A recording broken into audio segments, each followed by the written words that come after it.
Latest football news, engaging debates, and fascinating opinions. Pitchside talk on IO Radio. Hello and welcome back to Pitchside Talk from home, not on IO Radio still. I'm your host, George, and I've lost a whole heap of hair. And I'm joined this week by Dan. How are you doing, Dan? I'm doing good. It's weird to just be me today. It is. There's normally three of us, but me today. It's just you today. Yes, Piers can't make it. Unfortunately, he's got a one-match suspension for saying things that Jose Mourinho wouldn't say about referees and officials when his team loses 3-0. I have nothing to say. But he said something this time and he's been suspended, but he will be back next week's show. So we've got a lot coming up in today's show. We've got the Premier League. That's been hotting up in the top four battle and the relegation battle. We've got the Championship. That's hotting up in the playoffs and in the relegation battle as well. And the League One playoffs. The very controversial League One playoffs, I must say, with one team and one club don't want them there. But we will be talking about that because it is going to be an interesting final. So I'm going to kick off with the Premier League. It is back. We had 19 matches across this week from Wednesday to Tuesday, and I will read out the results that we have for those matches when I can actually find the right pages because I've put them on the weird pages. That would help. That would help. Well, Dan, this would help because Norwich lost 4-0 to Arsenal as the first game of the restart of the Premier League. Bournemouth lost 4-1 to Newcastle. Everton won 2-1 against Leicester, not good for Leicester. And West Ham got their first victory since the restart, beating Chelsea 3-2. Chelsea's new sponsor, Free, ain't doing too good for them. No. Sheffield United won 3-1 against Tottenham after a very controversial decision by VAR against Tottenham's goal. Man City beat a hungover Liverpool 4-0, I will say. And then starting with Saturday, another loss for Norwich against Brighton 1-0. Leicester won 3-0 against Crystal Palace. That's Jamie Vardy's 100th Premier League goal in the Premier League history, now joining the likes of Anne Shearer, Thierry Henry and some other players I cannot remember. Manchester won 5-2 against Bournemouth and to come back. Arsenal surprised everybody and won 2-0 against Wolves, putting them only a few points off the Europa League places. And Chelsea decided to win again 3-0 against Watford this time. Seems like a new sponsor, Free, is doing them some good. Burnley drew 1-1 with Sheffield United. Newcastle drew 2-2 with West Ham, another point for the Hammers.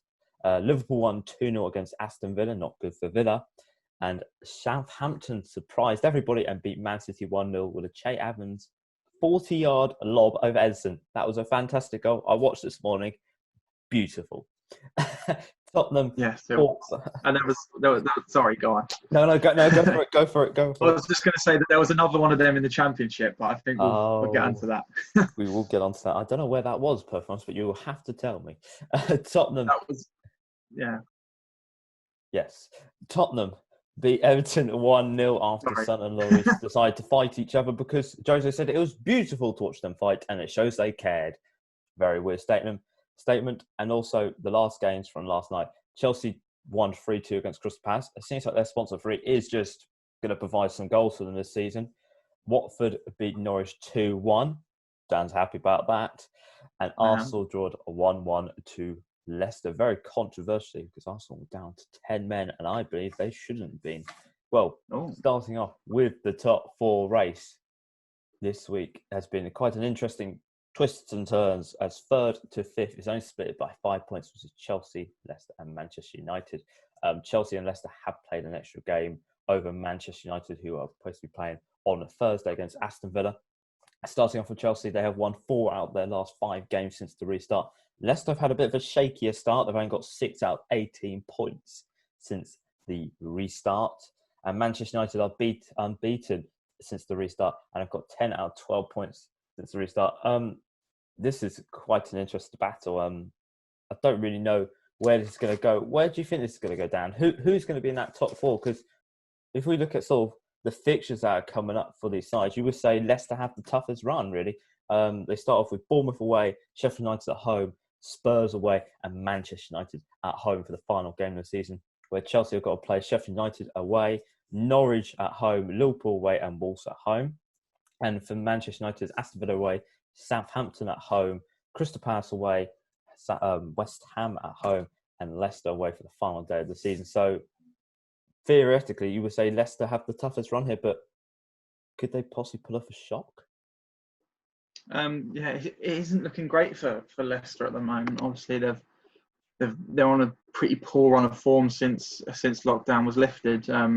So yeah, it isn't looking great for them. I think that Man United are bearing down their backs. Really, they've gone unbeaten, and they're on a really really good run of form as well, and they're looking really good. Chelsea as well. They had that shock against West Ham, but apart from that, they've been good since the restart. So yeah, it's not looking good for Leicester. I think Chelsea will be in the top four. I think they'll finish third. I think they've got enough to do that. And yeah, the last game of the season is looking quite tasty at the moment. Leicester v Man United, but yeah, from the run of form that Leicester and Man United are in, I think that Man United will finish fourth. I think they've just got that bit more quality than Leicester have at the moment. And yeah, I think it'll be Chelsea and Man United, the final two top four spots. As we've sort of seen with some teams, they've struggled to come back from the lockdown period.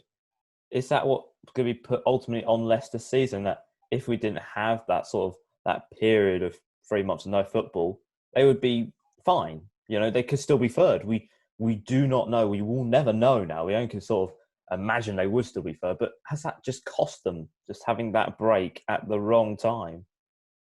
Yeah, it looks like it has. As you said, we wouldn't have known what would happen if the break didn't happen.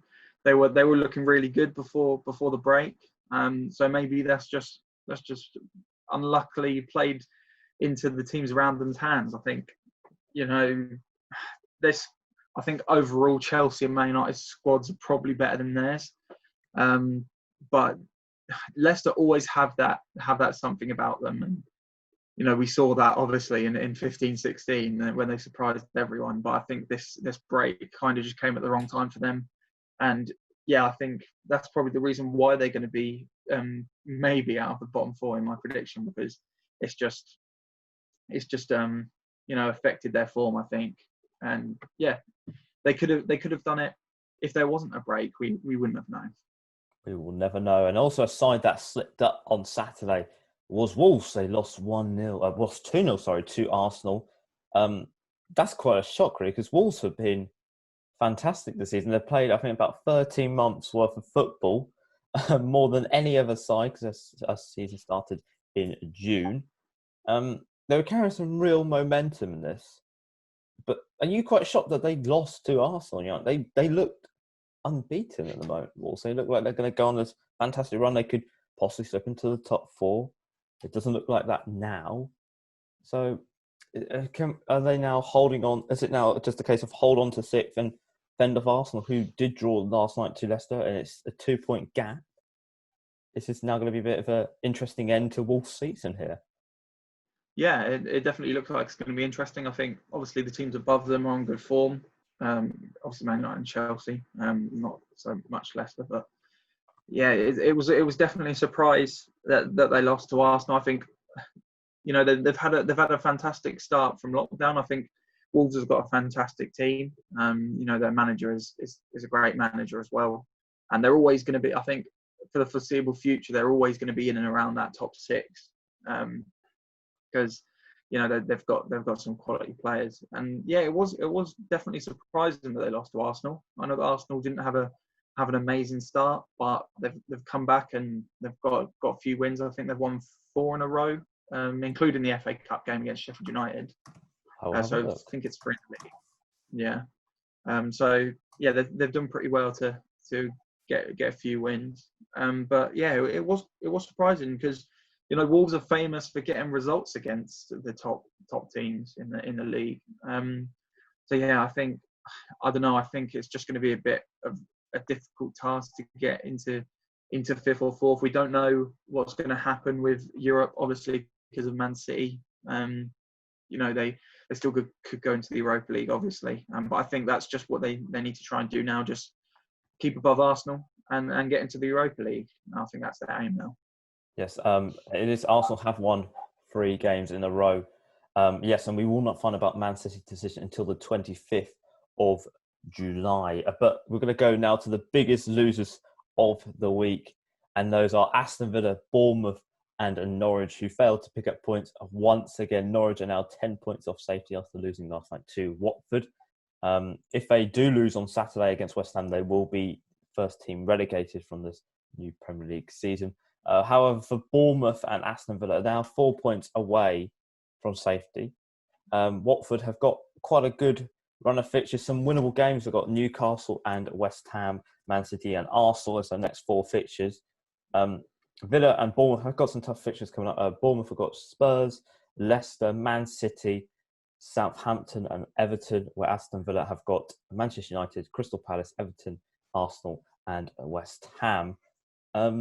Where do we see these teams picking up points? And will they pick up points at all? Because they haven't been picking up points at all since the restart. So are we now pretty set to say that this bottom 3 we've got now is set in stone?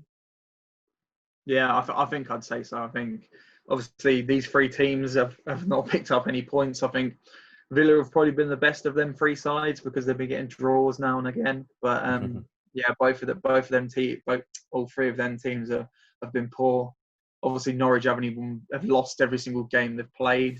So I think they're 10 points off safety now. I think it's pretty certain that they're down.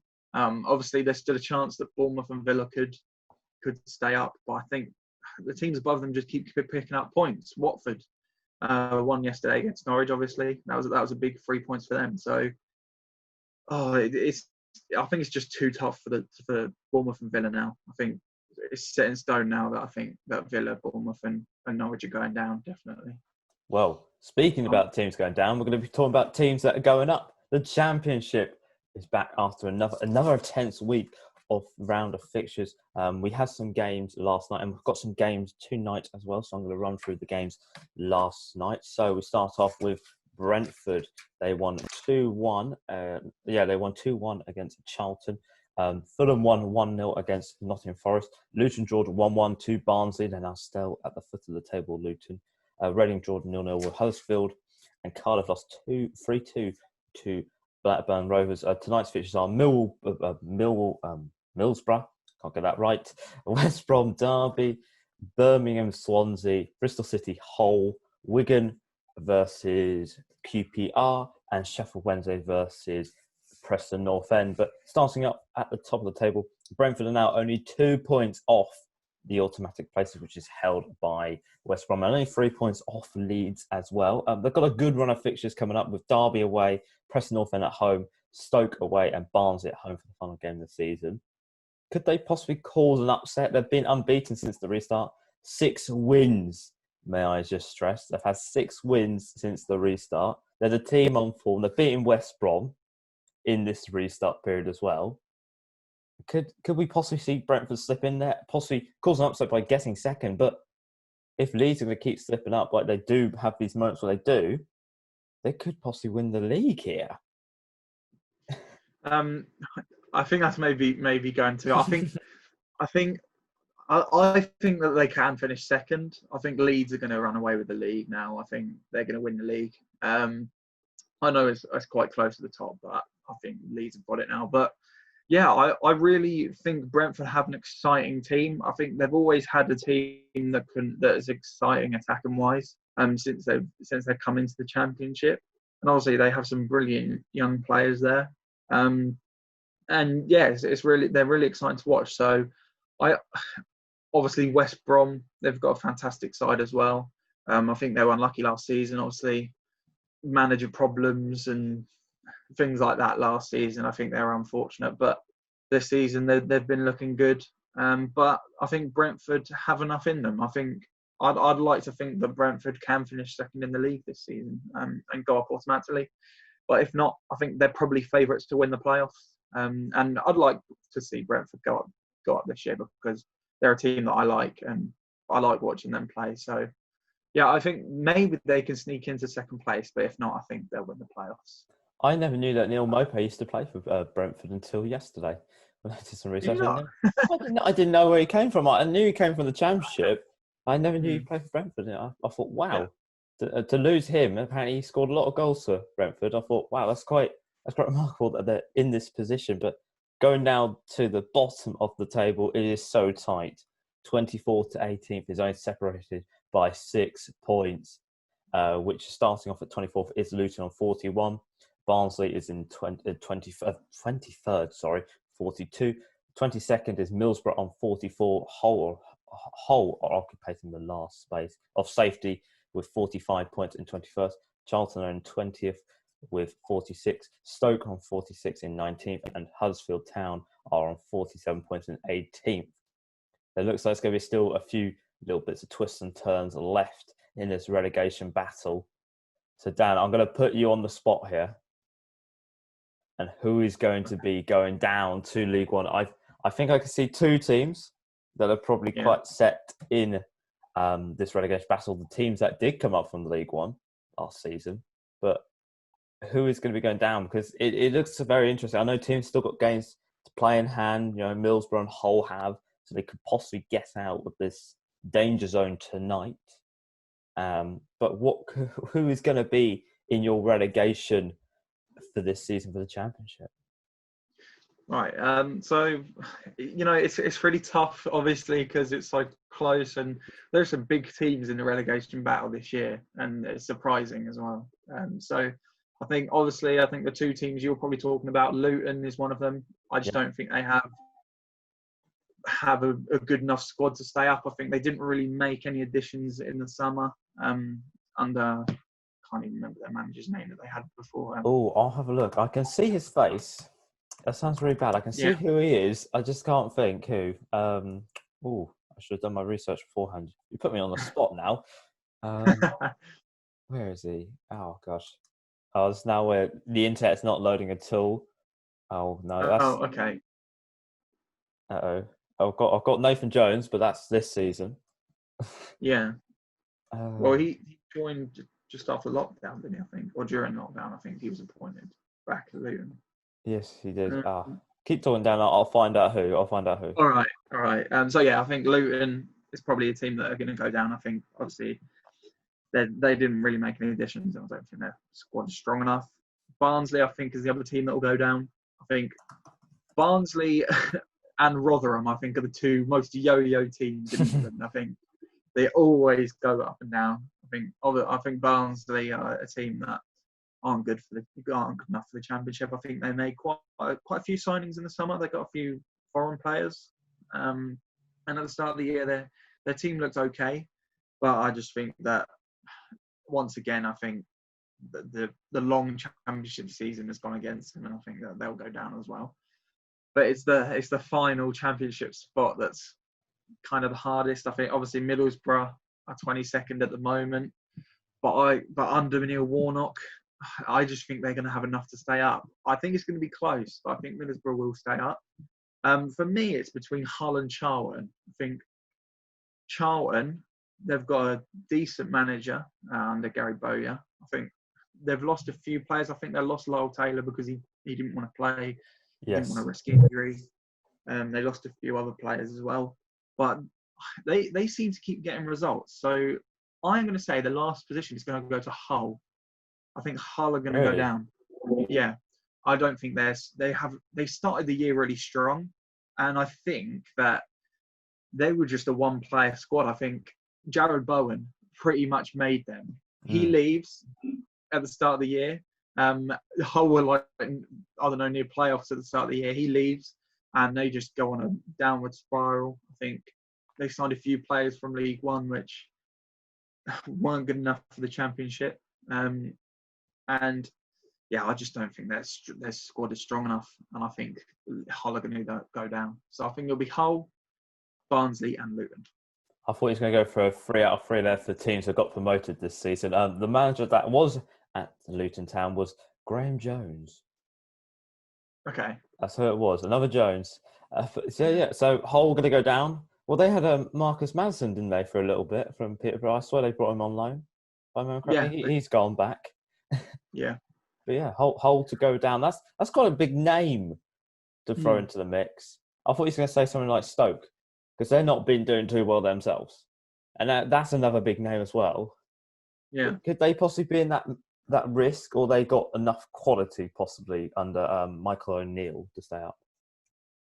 Yeah, I can't see Stoke going down. I think they do have enough quality in their squad. Obviously, it is close, and they haven't been getting the results they needed. But I think their squad is strong enough. And yeah, there's a lot of big names down there. Huddersfield also down there as well. We can't forget. So yeah, it'll be really strange for one of them teams to come down into League One, because that never usually happens. Saying that, Ipswich going down was the first time since like 57 or whatever. So yeah, we keep that one quiet. Yeah, we won't talk about that. But no, I think Stoke will stay up this year. And yeah, Huddersfield could be in there as well, but I still think they have enough to stay up too.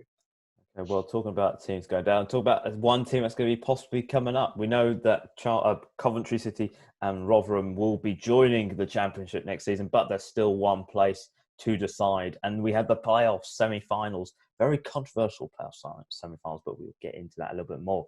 Starting off with Oxford, they beat the favourites Portsmouth 5-4 on penalties to reach the playoff finals for the first time in their history. The last time they were in the Championship was the 98/99 season when they finished 23rd.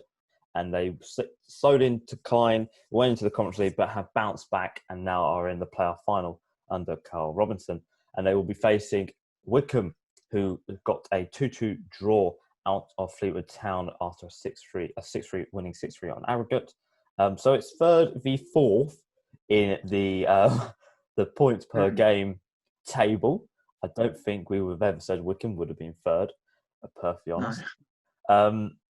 Would you have ever predicted these two to be in the final? I know we had the points per game system, but if we had the normal table, would you have ever gone like these two have been in here?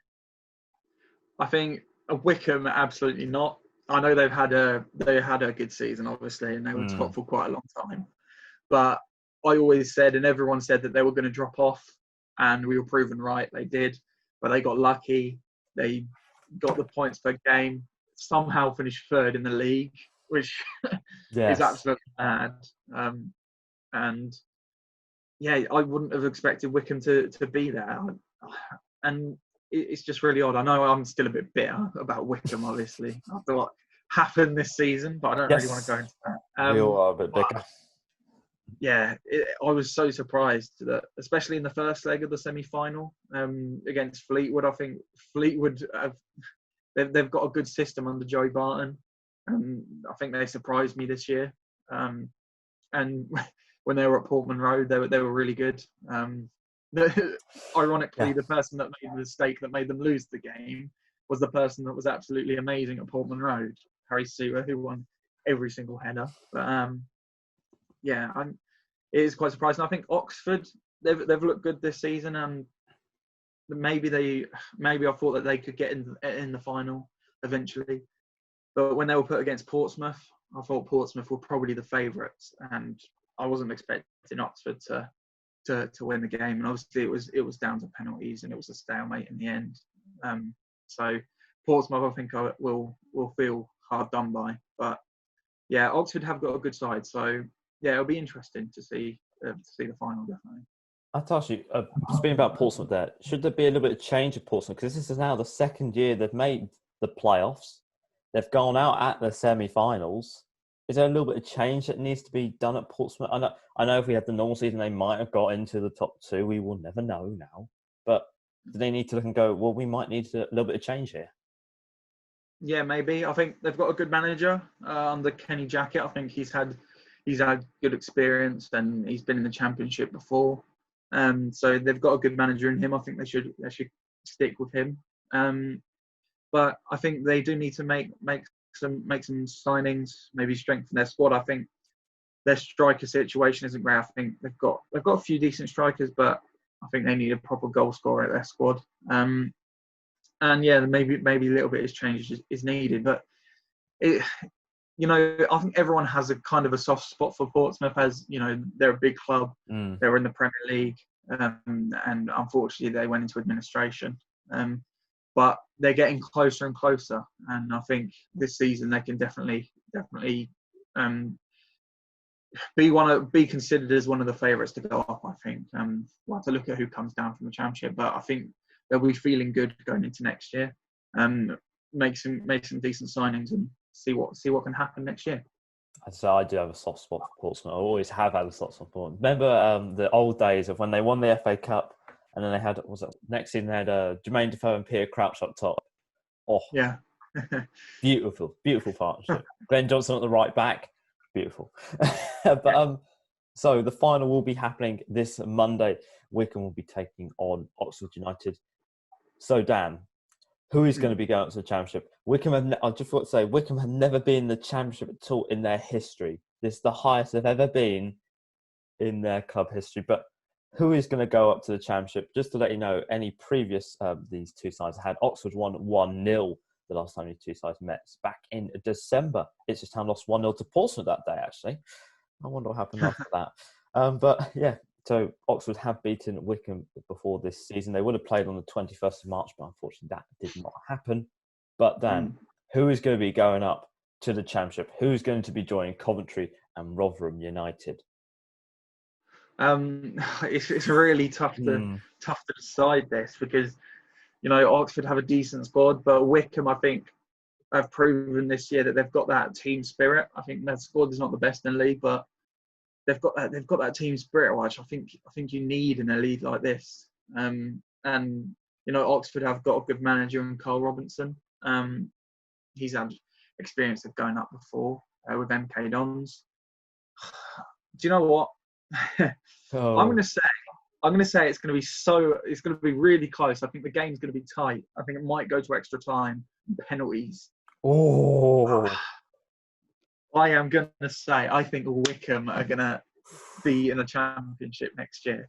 I think they're going to win. I just think their team spirit has helped them in these playoffs, and yeah, I'm going to say Wycombe.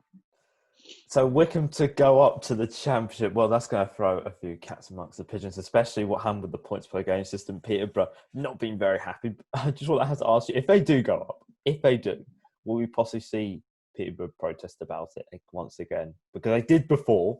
They were the team to be dumped out. They'll feel very hard done by this if they go up, if Wycombe go up, because they'll go, well, that should have been us.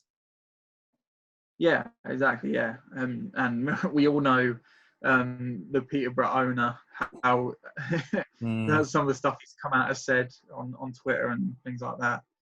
So yeah, obviously I think they'll feel hard done by, and it doesn't make it any better that the two of the teams that wanted to stop the season are going to be playing in the playoff semi-final, the playoff final at Wembley.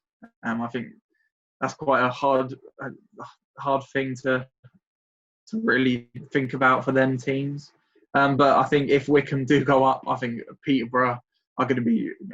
There could be some protest about that because obviously the points per game system went against Peterborough. And to be fair, I think whatever way the league kind of was, I don't think, unless it finished as it was, I think Peterborough weren't really good enough to be in the playoffs. I think they were probably the best team I've seen at Portman Road, but at the start of the year, they didn't really get good results. I think they were 15th by at the end of September. So, yeah, I don't know. I just think they'll just feel hard done by, and yeah, I think they'll just have to get on with it and go into next season because that's how it goes, and can't change it now. Can't change it now. Well, we've got a little bit of time for a football roundup because I just found some news. Ipswich Town are going to be offering up compensation for season ticket holders for this season, unfortunately, for the matches that didn't happen. Also, this season, for the next season, we've heard that 9,000 fans have bought season tickets, which is a good start because there's a lot of things apparently people are going to boycott. I think a few are still going to be boycotting, but Dan, this is sort of good news for you. I know you've got your season ticket for next year. You told me you're one of those 9,000. Yeah. And it's good to hear you're going to finally get some compensation for this season.